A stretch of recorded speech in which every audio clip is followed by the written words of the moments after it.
Sa patuloy na paglawak ng mobile esports sa buong mundo, inilahad ng Moonton Games ang kanilang matinding bisyon para sa Mobile Legends Bang Bang, ang Two Champions o One Game, na magbibigay ng mas malaking entablado para sa mga manlalaro sa Esports World Cup 2026. Ang detalye ng lahat ng iyan sa ulat ni teammate JB Junio. Sa ikatlong sunod na taon bilang pangunahing titulo sa Esports World Cup, muling pinapatunayan ng Mobile Legends Bang Bang ang dominasyon nito sa global esports scene.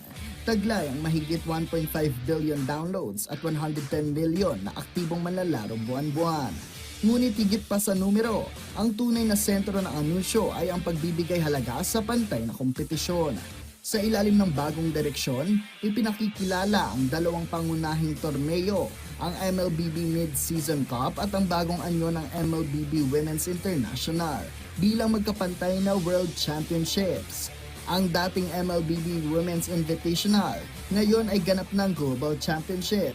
Sa pinakamalaking edisyon nito ngayong taon, sasaklaw ang qualifiers sa higit 60 region, kasama na ang debut ng Western Europe na nagbibigay ng mas malawak na oportunidad para sa kababaihan sa mundo ng esports. May kaakibat din itong premyong aabot sa $500,000, isang patunay sa seryosong labanan at competitiveness level sa women's competition.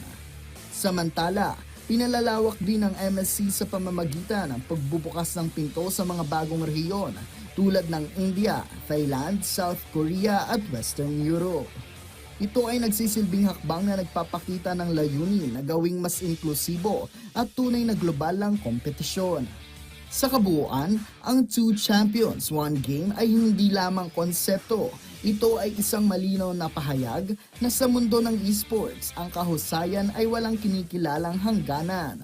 Sa pagkakaroon ng dalawang entabladong pantay ang halaga, mas pinatitibay ng Mobile Legends ang mensahe na iisa lang ang laban pero dalawa ang tatanghaling kampyon.